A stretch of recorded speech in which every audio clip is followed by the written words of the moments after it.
Tra gli anni 20 e gli anni 30 del secolo scorso, la nascita del polo industriale di Marghera comportò un'emergenza abitativa diffusa, soprattutto rispetto all'idea iniziale che le maestranze potessero essere fornite in buona parte dalla città storica, in un processo più o meno gestibile.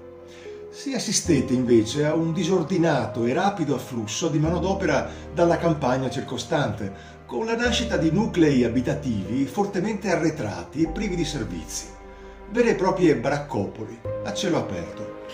Tra il 1934 e il 1938 il comune avviò un piano di risanamento con le prime pianificazioni di edilizia popolare in terraferma, costruendo i villaggi con le cosiddette casette di Caemiliani, Cabrentelle e Casabbioni.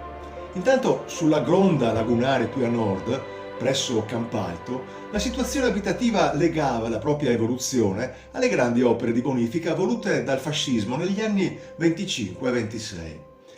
In via Passo, in particolare, dagli insediamenti di nuove baracche vicino al piccolo accesso portuale, partivano all'alba le donne per trasportare a Venezia latte fresco e ortaggi dalla campagna circostante, tornata produttiva.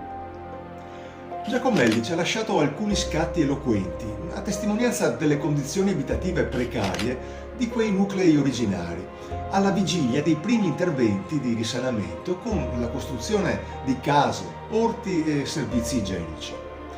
Luoghi che poi, nel corso dei decenni, avrebbero fornito il serbatoio di cemento per un esodo lagunare destinato a non fermarsi più nel corso del Novecento.